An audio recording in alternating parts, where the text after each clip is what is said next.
Hi అండి. ఇవాళ నేను మీకు కాకరకాయ ఫ్రై ఆయిల్‌లో ఎట్లా ఫ్రై చేయాలనేది చూపిస్తాను. నార్మల్‌గా కాకరకాయ అయితే కొంతమంది బాయిల్ చేసి ఫ్రై చేస్తారు. అలాగే డైరెక్ట్‌గా ఆయిల్‌లో కూడా ఫ్రై చేసుకోవచ్చు. నేనైతే ఆయిల్‌లో ఎలా ఫ్రై చేయాలనేది చూపిస్తాను. బాయిల్ చేసి ఫ్రై చేసుకుంటే ఏమవుతుందంటే కొంచెం తినేటప్పుడు మెత్త మెత్తగా కచ్చ కచ్చ అన్నట్టు ఉంటుంది. ఆయిల్‌లో ఫ్రై చేసుకున్నామంటే పొడి పొడిగా తినడానికి బావుంటుందనమాట. సో, ఫస్ట్ అయితే మనము ఇట్లా కాకరకాయలన్నిటికి కూడా పీల్ ఔట్ చేసేసుకొని ఇట్లా సన్నగా కట్ చేసి పెట్టుకోవాలి. పీల్ ఔట్ చేయకపోతే ఏమవుతుందంటే తినేటప్పుడు కొంచెం మెత్తగా అవి ఫ్రై చేసేటప్పుడు ఆ పీల్ మాత్రం మెత్తగా ఫ్రై అయిపోయి ఉంటుంది. సో, అందుకని ఇట్లా పీల్ ఔట్ చేసుకుంటే బావుంటుందనమాట. కట్ చేసుకున్న కాకరకాయలన్నిటిని కూడా ఇట్లా సాల్ట్ వాటర్‌లో బాగా వాష్ చేసుకొని ఇట్లా వాటర్ అంతా పోయేలాగా ఒక ఫిల్టర్ చేసి పెట్టుకోవాలనమాట మనము.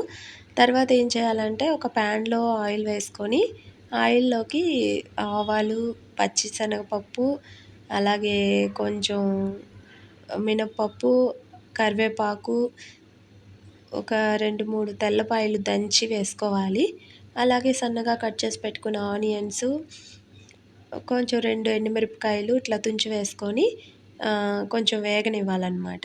కొంచెం వేగిన తర్వాతే కాకరకాయలు వేసేసుకోవాలి. ఎందుకంటే మరి ఎక్కువ వేగితే మనం ఫుల్‌గా ఆయిల్‌లోనే ఫ్రై చేయాలి కాబట్టి కా ఈ ఆనియన్స్ అన్నీ మాడిపోతాయన్నమాట. కాబట్టి కొంచెం ఇట్లా వేగగానే మనము వడకట్టి పెట్టుకున్నాం కదా కాకరకాయలు, అవి ఇందులోకి వేసేసుకొని ఇట్లా తిప్పేసుకొని ఒక 2, 3 మినిట్స్ తర్వాత కొంచెం సాల్ట్ వేసేసుకొని మూత పెట్టేసుకోవాలనమాట.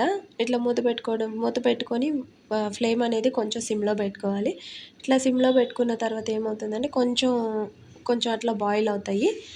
ఆ తర్వాత మనము మూత తీసేసి డైరెక్ట్‌గా ఇట్లా ఫ్రై చేసుకుంటూ ఉండాలి. మధ్యలో తిప్పుకుంటూ ఫ్రై చేసుకుంటూ హై ఫ్లేమ్‌లో పెట్టుకోకుండా ఇట్లా మీడియం ఫ్లేమ్‌లోనే పెట్టుకొని తిప్పుకుంటూ ఆహ్, అడుగు మాడిపోకుండా ఉండడం కోసం ఇట్లా తిప్పుకుంటూనే ఉండాలి. మంట మీడియం ఫ్లేమ్‌లో పెట్టుకునేసి తిప్పుకుంటూ ఉండాలనమాట. కొంచెం బాయిల్ అయ్యాక ఏం చేయాలంటే కొంచెం పసుపు వేసుకొని మళ్ళీ ఒకసారి తిప్పేసుకోవాలి. తిప్పుకొని మళ్ళీ ఒకసారి మూత పెట్టేసుకొని ఫ్లేమ్ వచ్చేసి సిమ్‌లో పెట్టేసుకోవాలనమాట. అప్పుడప్పుడు మధ్యలో తీసుకుంటూ, చూసుకుంటూ ఇట్లా ఫ్రై చేసుకుంటూ ఉండాలి.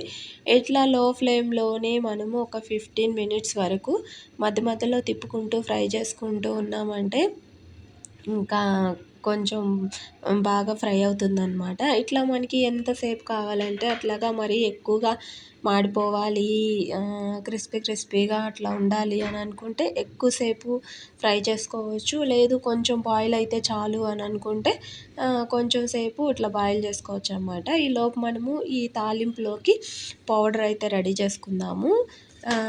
ఇందులోకి ఫస్ట్ వేరుశనగ పప్పులు తీసుకొని ఒక ప్యాన్ పైన బాగా వేయించుకోవాలి. వేయించుకున్న వేరుశనగ పప్పుల్లోకి అట్లాగే కొంచెం 2 ఎండుమిరపకాయలు కూడా తుంచుకొని వేసుకొని వాటిలతో పాటే వేయించేసుకోవాలనమాట. ఈ నార్మల్‌గా ఏంటంటే మనము ఇట్లా తాలింపుల్లోకి శనగలు ఉంటాయి కదా! తినే శనగలు అవైనా వేసుకొని పొడి చేసుకోవచ్చు వేరుశనగ పప్పుల బదులు. నేనైతే వేరుశనగ పప్పుల పొడి వేస్తున్నాను. ఇదేస్తే చాలా టేస్టీగా ఉంటుంది కాబట్టి. సో, ఇంకా ఇట్లా మిరపకాయలు కూడా వేయించేసుకొని మిక్సీకి పట్టేసుకోవాలనమాట. ఇట్లా మెత్తగా పౌడర్ లాగా పట్టేసుకోవాలి. ఈ పౌడర్ లాగా పట్టేసుకున్న తర్వాత ఈలోపు మనకు కాకరకాయ అయితే బాగా ఫ్రై అయిపోయి ఉంటుంది. మూత తీసేసి ఇట్లా తిప్పుకుంటూ చూసారా ఎంత బాగా ఫ్రై అయిపోయిందో. ఇట్లా మనం ఎంతసేపు కావాలనుకుంటే అంతసేపు ఇంకా బాగా పొడిగా బాగా ఫ్రై చేసుకోవచ్చనమాట. ఇట్లా బాగా డ్రై అయిపోయాయి కదా! బాగా చూడండి.